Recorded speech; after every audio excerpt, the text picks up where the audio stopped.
Welcome to Bali. Please.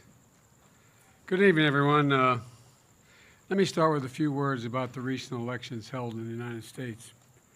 What we saw was the strength and resilience of the American democracy, and we saw it in action. And the American people proved once again that democracy is who we are.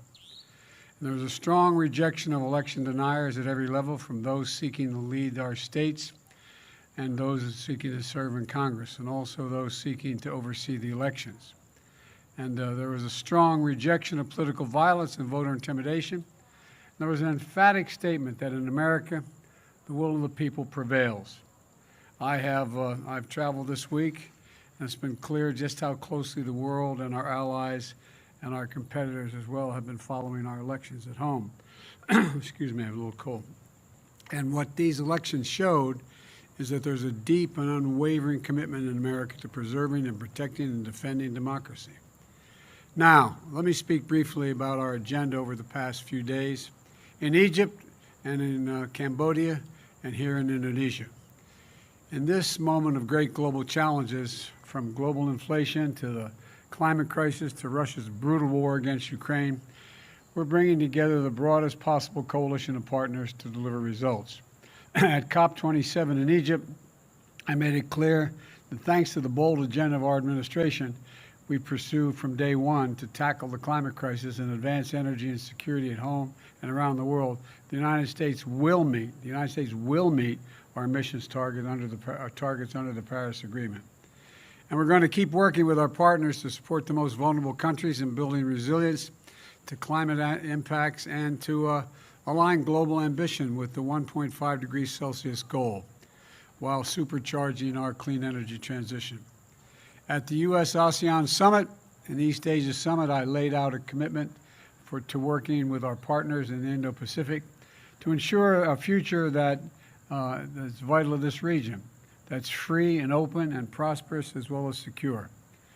And I met with our allies from Australia, Japan, and the Republic of Korea, underscoring our commitment and deepening our engagement with our closest partners and strengthening cooperation among our allies to meet shared threats to our own security and to their security, including the DPRK.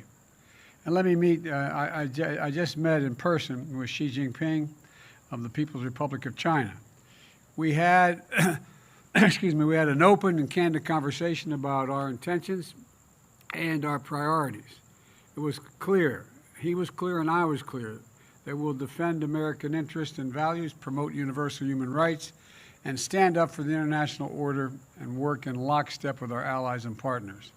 We're going to compete vigorously, but I'm not looking for conflict. I'm looking to manage this competition responsibly. And I want to make sure that every country abides by the international rules of the road.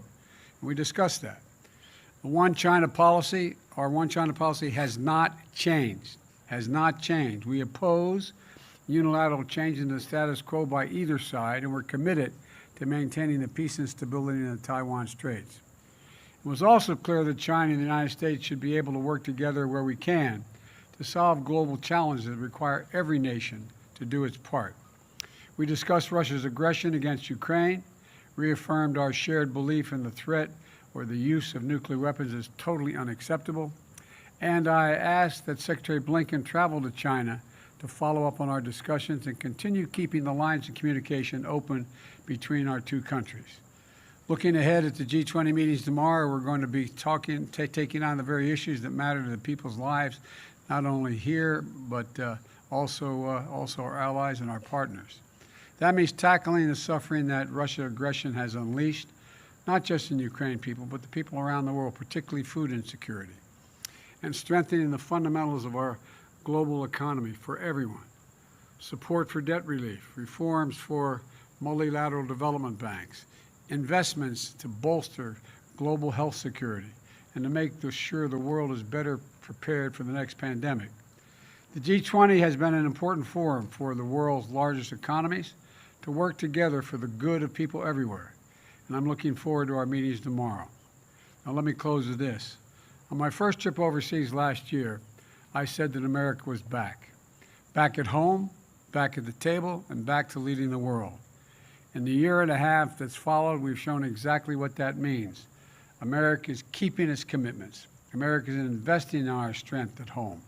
America is working alongside our allies and partners to deliver real, meaningful progress around the world. And at this critical moment, no nation is better positioned to help build the future we want than the United States of America. Now, I'm happy to take questions, and I'm told there are going to be 4 questioners, but I'm not going to do 10 questions from each questioner. All right? Let's just make that clear at the outset here. And Ken Thomas, Wall Street Journal. You said at the outset of this meeting that you did not want competition to turn into conflict. Based on this meeting today, do you believe a new Cold War with China can be avoided? And specifically on the issue of Taiwan, you spoke about intentions. Do you believe China is intending to invade Taiwan at some point? And what warnings did you issue to President Xi if he were to take such action? Well, to answer the first part of your question, I absolutely believe there need not be a new Cold War. I've met many times with Xi Jinping, and we were candid and clear with one another across the board. And I do not think there's any imminent attempt on the part of China to invade Taiwan. And I made it clear that our policy on Taiwan has not changed at all. It's the same exact position we've had. I made it clear that we want to see cross-strait issues peacefully resolved, and so it never has to come to that. And I'm convinced that he understood exactly what I was saying. I understood what he was saying. And look, I think the United States is better prepared than any country in the world, economically and politically, to deal with the changing circumstances around the world. And I think that I think Xi Jinping we agreed that we would set up a set of circumstances where on issues that we had to further resolve details, we agreed that we would have our chief of staff, the appropriate cabinet members and others sit and meet with one another to discuss the details of every issue that was raised, and we raised a lot of issues. Sung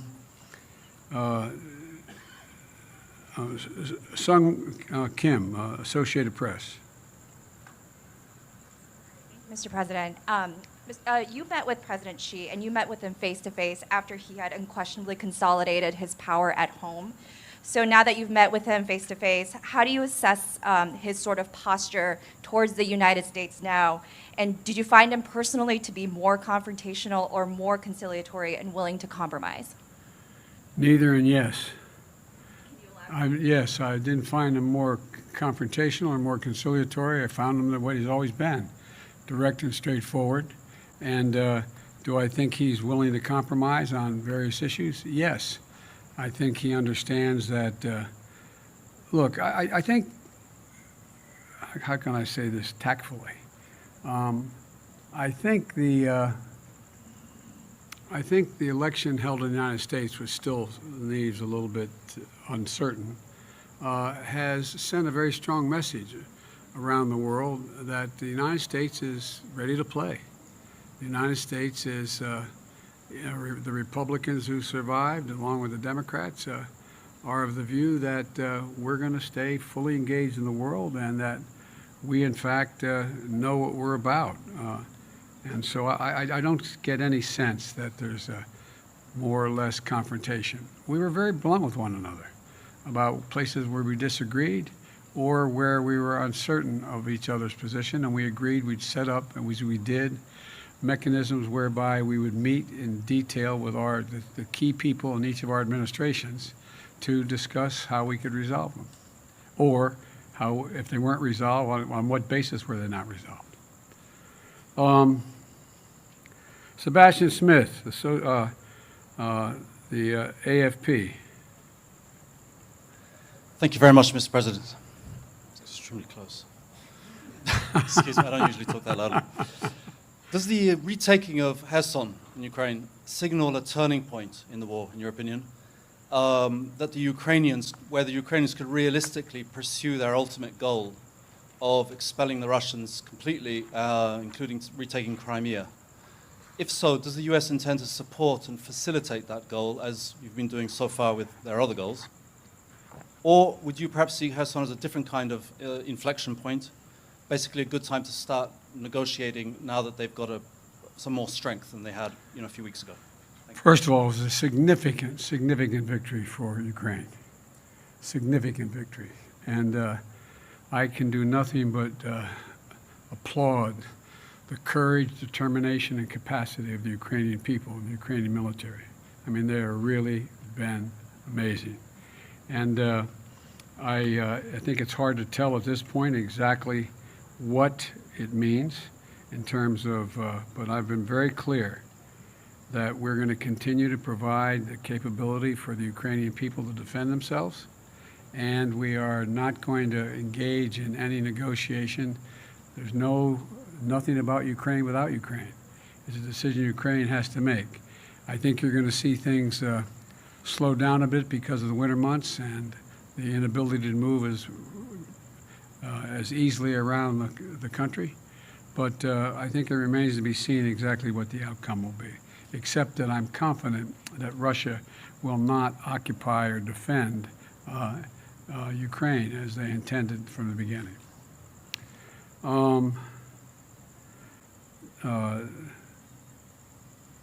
have trouble reading this. Reuters, Natanja Bose. President, quick question on North Korea, which appears poised to conduct a new nuclear test. I'm wondering if you can talk about your specific discussions with President Xi on that. To what extent do you think China has the ability to talk North Korea out of conducting such tests? And what are the repercussions for U.S.-Chinese relations if a test goes forward?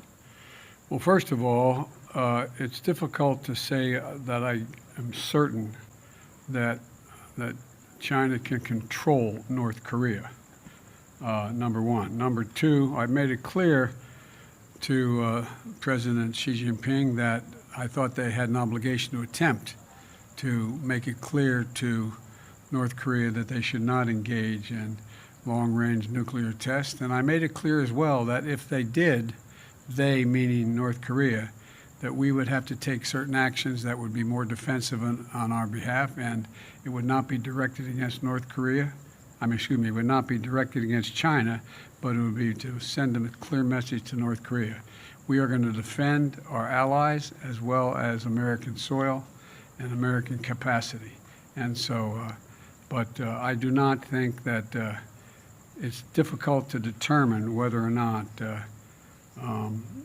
China has the capacity. I'm confident China is not looking for North Korea to engage in further escalatory means, because I made it clear, and I made it clear from the very beginning and last year as well, that we will do what it needs to defend our capacity, to defend ourselves and our allies, South Korea as well as Japan, and that we'd be more up in the face of China, but it wouldn't be because of China. It'd be because of what was going on in North Korea.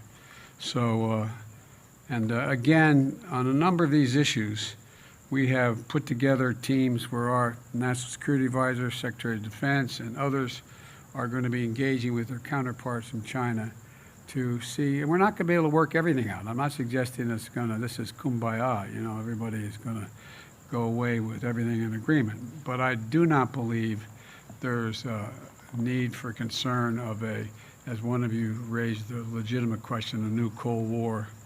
And I think that, I'll conclude by saying it this way. I want to be clear, and be clear with all leaders, but particularly with Xi Jinping, that I mean what I say and I say what I mean. So there's no misunderstanding. That's the biggest concern I have is a misunderstanding about intentions or actions on each of our parts. So we went into, I look at my team, how long did that meeting last? 3.5 hours. So we covered an awful lot of territory. And I must say that He was as straightforward as he has been with me in the past, and I think that we understand one another, which is the most important thing that can be done.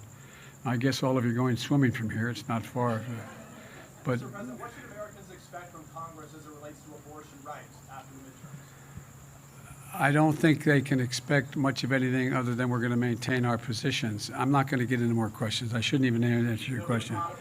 No, I don't think that. I don't think there's enough votes to codify unless something happens unusual in the House. I think we're going to get very close in the House, but I think it's going to be very close, but I don't think we're going to make it. All right, thank you, everybody. Thank you. That